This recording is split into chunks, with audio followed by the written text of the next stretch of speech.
I am to share with you my unpopular opinions about the new Pat McGrath bronzers. I think you know already everything about these bronzers, so I will stick to my unpopular opinions. The first one is the packaging. The packaging of these bronzers is like the blushes. And I have already experience with the blushes, and I decluttered my permanent blushes because I couldn't stand the packaging. It's just black plastic that seems cheap.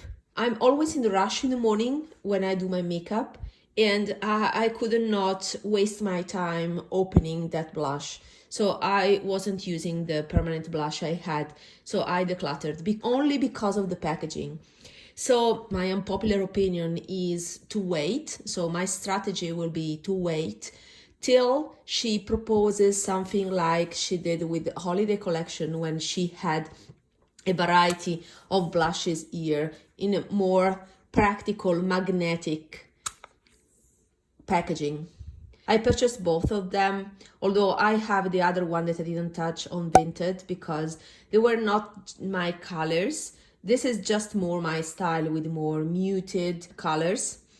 And I really like this arrangement. It's very romantic. So I think that in the future, she will release something like that with cardboard magnetic packaging. Also, since I never finish a bronzer, to me, it's fine to get smaller pans like she did with these blushes. I'm just waiting for something like this. And that's the reason why I won't buy the Pat McGrath bronzers right now. Another unpopular opinion is that I expect the bronzers to be much like the blushes.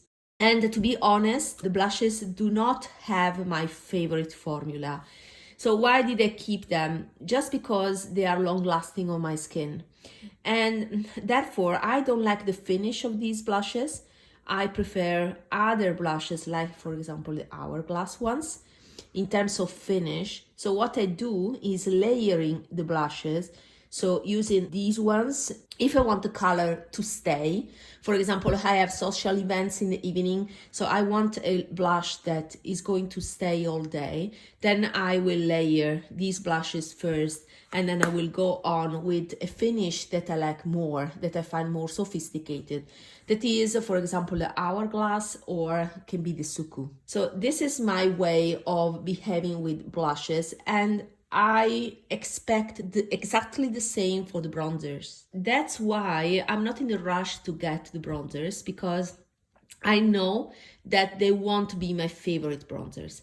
And which are my favorite bronzers? So the bronzers that I would rather recommend are the Hourglass and whatever baked gelée formula you find.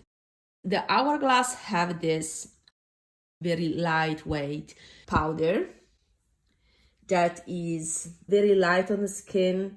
It doesn't emphasize texture. It gives that subtle luminosity, and it's so blendable that you really cannot see the edges of the color on your skin. It definitely seems something that is your skin, so very realistic. So the Hourglass is one of my top formulas, and the other formula that I really love is the baked gelée one. They are all the same, but this by Charlotte Tilbury, that is not available anymore, was a great color because it's a more cool tone color that is perfect for my skin tone.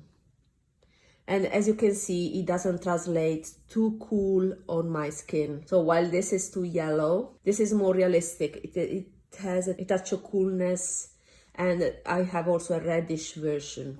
And you can see how, again, blendable and softly can be applied on the skin. So it is fair skin friendly. Whatever baked formula you find, they are produced in the same place. They are almost like the same. So you can find bronzers, for example, if you want to pay for packaging from Chantecaille. MAC, I think, also has baked gelée formula in bronzers. I like the skin-like quality in the sense that they are not shimmery, they are not flat matte like the Pat McGrath, I'm afraid. You can really mimic a credible tan or a credible touch of color on your skin. Some considerations also about the range. They are inclusive in the sense that you have light to dark colors, no doubt about that, but it's just the undertone that is off. And we have already a recent example from Hermès. The Hermès Bronzers were all warm tones. So you had all these influencers that buy all the new stuff, that spend a lot of money buying these orange toned Hermès Bronzers. This is just a container for the blush, by the way. They were definitely too warm. And there were people that purchased multiple of them because they wanted to find a cooler tone bronzer. But there are no cooler toned bronzers in the Hermès range. Pat McGrath has this second shade that is called Nude Honey, that if you read the description, is actually recommended for foundations from light 5 to medium 10. But the problem is that I'm a number 2 or 3 with foundation, depending on the season. But for foundation number 2, according to Pat McGrath, I should go for Naked Desire, but that is gold. I mean, that is very warm, and it's something like this. I can see the orange on my skin. I don't like this shade. I just like the formula, okay? So, why should I buy something when I already have this one that is a superior formula, right? So the only one that I would pick maybe in the future, if possibly I find it included in a palette like this, would be Nude Honey. But I'm afraid it would be too dark. I've seen videos where it is compared with the Victoria Beckham Bronzers number 2, and I own that one and I decluttered it because it was too warm already.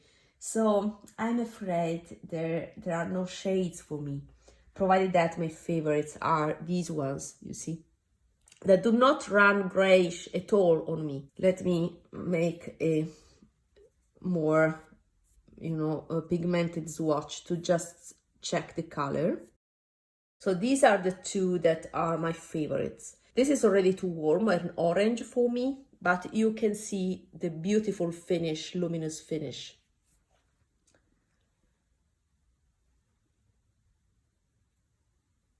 Just a note about the Hermès. I made the mistake of purchasing a couple of blushes. The problem with Hermès blushes, so this was a Rose Plume, is that they are fragranced, and the fragrance unfortunately annoyed me. I could smell it over the day, so I added to the clutter. But I kept the packaging because I found that this is a piece of art. And another unpopular opinion is that I really like this blush container because it's lightweight. And since I travel a lot and I have a dynamic lifestyle, for me it's important that they are lightweight. So when I want to carry them with me, at least they are not a burden for my bag. So I appreciate the elegance of this and the thing that is lightweight. What I did was actually putting a Pat McGrath blush here. So this is another small pan that I depotted from the Bridgerton collection. And I put it here so that at least I have a very pretty packaging to look at. It doesn't fit very well. There's some space. The original Hermès blush was bigger, but I thought it was very pretty. My first intention was actually to depot the dark one here, that is Nude Venus, because I'm not going to use this, to be honest, and place this one that is the same size here. But I didn't want to damage furthermore the blushes because I already damaged this, so I decided to just keep it this way. So my conclusion is that I don't need right now those Pat McGrath blushes. I will wait for a deal, wait for a prettier, better packaging for me that is more functional for my needs. And I will use anyway those bronzers only as first layer to extend the longevity of my bronzers. But the primary bronzers for me are still my favorite formulas for bronzers, that are Hourglass and Baked de Gelée.